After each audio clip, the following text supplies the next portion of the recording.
A decade ago, I made a bold pivot in business. I stopped working only in the wellness space and started serving entrepreneurs across industries, from tech to coaching to creative work. But I brought one thing with me, a commitment to well-being as a business strategy. Here's what I learned and how this shift freed me, expanded my impact, and helped my clients scale with clarity. Hi, welcome to the podcast. I'm Sheila Botello, and I'm committed to helping you reconnect to your purpose, elevate your well-being, and build your version of a happy, successful life. So here's a story I've never told quite like this before. Years ago, after spending decades in the wellness space, I began to feel a shift. I had built a body of work I was really proud of. I'd helped countless wellness professionals launch their businesses, serve a multitude of clients globally, and find their voice. But something inside me started to stir. It wasn't dissatisfaction. It was actually a sense of completion and a whisper saying, "You're meant to serve beyond this lane." Now, I want to be clear, there was nothing wrong with the work I was doing. In fact, I have many wellness professionals that I still do business with, and I love it so much because it has been so deeply fulfilling. But what I realized is that I kept having the same conversations over and over again with a variety of people who I was working with and those who I was in contact with in my network. It wasn't just about launches or lead magnets, but it was about exhaustion, emotional depletion, the guilt that people feel around rest. It was about nervous system overload and the feeling that even when things were really working well, something still felt off. And I realized this wasn't unique in just a few different industries. Every founder I knew, regardless of industry, was experiencing the same exact patterns. So I made the shift. Quietly at first, I stopped exclusively working with wellness professionals and began opening my calendar to founders in all industries, product creators, coaches, designers, consultants, artists, executives. And here is the wild part. Even though their businesses were different, their energy patterns were very, very similar. When they weren't sleeping, their launches stalled. When they were overwhelmed, their messaging felt muddy. When their personal boundaries dissolved, their client boundaries tended to follow. The things happening in their personal life impacted what was happening in their relationships in their business. When they pushed through exhaustion, they pushed away aligned opportunities. And the powerful truth I saw over and over again kept coming up, and that is this. The health of the founder shapes the health of the business. And I don't just mean physical health. I mean nervous system health, emotional capacity, creative bandwidth, clarity of purpose. Now, let me give you a few examples from behind the scenes. One founder I worked with had a gorgeous offer, but she couldn't quite seem to write about it clearly. She felt really blocked. There was a lot going on in her personal life. And as much as we love to say, just compartmentalize and get focused and everything will work out, we know that that's not always real life. So that was impacting her. And it was more than us just having to work on the clarity and the actual words she was using. We didn't start there. We didn't start with the content. We started with helping her get some sleep, hydration, and moving her body daily, because she needed to move through this energy and move the energy through her. Within several weeks, her next launch actually did so well because she had gained the clarity from a grounded place. Another client, a creative entrepreneur, was stuck in just constant analyzing and going back to the drawing board. Every decision felt heavy, to the point where I asked her one day, "What is really at the root of this, do you think?" And then she opened up to me. She realized that she had really, really high standards for herself, and this idea of putting something out into the world without it being absolutely perfect was holding her back. She didn't know how to let go and realize that no matter what business we are talking about, there are always going to be pivots once things launch. So what we did was she started a morning journaling ritual just so she could get her thoughts onto paper. And we combined that with a breathwork practice. So she got into her body a bit, and then she did some light movement. And over time, she found her clarity come back, and this beautifully accelerated her decision-making. And a third client in the coaching space was constantly reinventing what she was offering to her clients until we realized it wasn't the offer that was burning her out. It was that she was burned out. She physically had given so much and not given herself any recalibration time, any refreshment time in between serving, that she had really reached her limit. So what we did here was we had her clear space on her calendar and take time away from her business altogether. And she was able to do it in a lovely way with her clients because they really enjoyed working with her and they wanted her at her best as well. They actually had homework to do while she was off taking care of herself.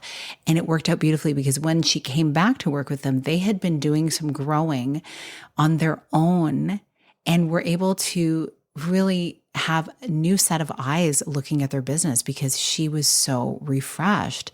Once she actually came back to it, everything was far more aligned for her.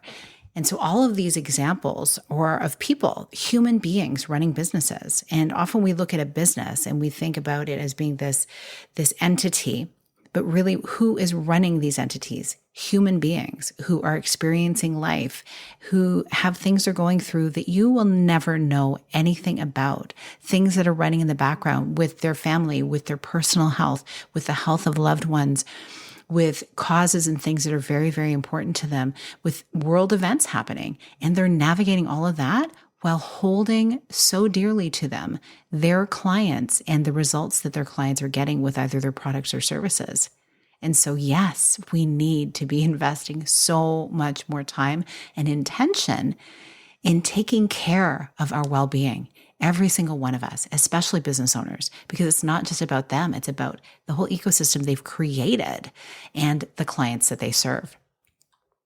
So here's what I've learned from serving across different industries. Being niche in your values and methodology is actually far more important than being niche in industry once you've built your body of work. And what do I mean by this? I really believe that clarity creates expansion.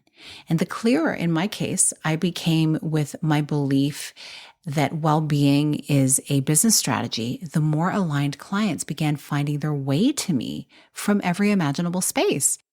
So it wasn't so much about me serving a specific type of founder. It was about me serving founders who wanted a specific type of result. Do you see the difference? And honestly, it felt incredibly liberating because I didn't feel like I was putting myself in a tiny little box anymore. And I didn't need to be explaining why I could only help one kind of business owner as I approached my content, as I approached my marketing. And I also didn't feel anymore like I had to speak a certain way to be on brand because I realized that my brand is me. And the through line I have going on is this transformation through self-leadership, self-trust, and embodied well-being. That's it. It's pretty simple. And I love simplicity. So if you're a founder listening right now, here's what I want to offer to you. You can evolve, and it doesn't need to be hard, but you do need to listen. Listen to yourself and listen to what your clients are wanting. If you're feeling the tug to shift your niche or your offers, your content, your schedule even, just the pace of your life, don't ignore it.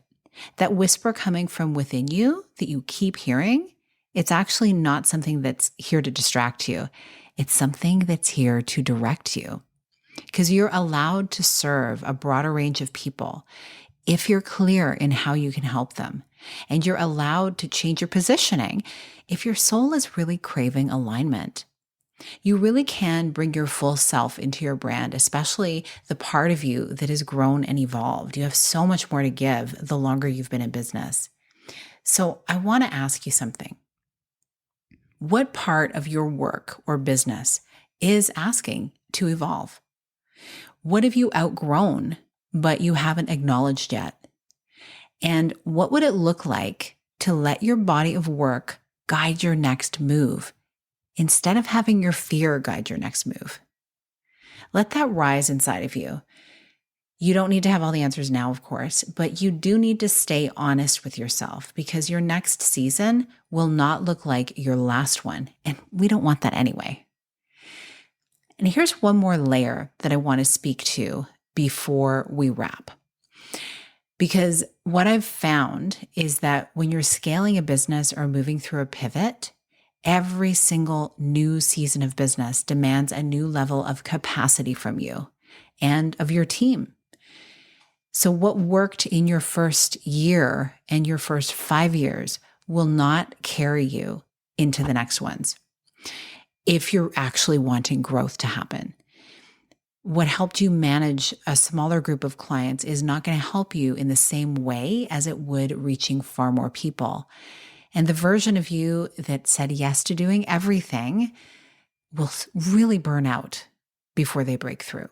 So if you've ever trained as an athlete or been coached by one, you'll know what I mean. Like I'm talking even if it's way back in school, okay? Let's think about this. A runner doesn't train for a 5K the same way they train for a marathon. An artist doesn't prep for a local showing the same way they prepare for a museum exhibition. And a tennis player doesn't go to Wimbledon without a coach analyzing every single swing, every pattern, every weakness to optimize it. And that is what high performance requires. And founders, well, they're no different. In fact, if you're a founder, you're wearing more hats. You're the visionary, the decision maker, the sales engine, the content creator, and often the emotional support system for everyone around you as you're building the dream. And what I've seen is you can't see your own blind spots when you're in it. You can't spot the moment your strategy becomes outdated or when you're defaulting into familiar instead of effective, or even when you're confusing momentum with alignment. That is where coaching comes in, and that's where I come in.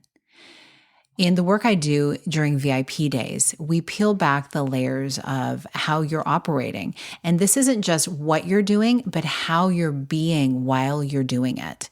We talk about what cycles you're stuck in that you might not even realize, where your body and nervous system are signaling burnout long before it hits. It's such an important piece. And when your genius is actually asking to lead, but your calendar has not caught up yet and you're just jammed all the time. I have sat with founders of businesses who have the best teams, the best strategies, and they're still stuck. And it's not because they don't know what to do, but it's because they're too close to see that the version of themselves running the business is outdated. That's the work we do together in my VIP days. We create space for the truth to surface without judgment. We zoom out to see the patterns. We map out systems and structures that support your next evolution. And more importantly, we build a version of success that feels good in your body, that feels light again, that feels rooted and realigned.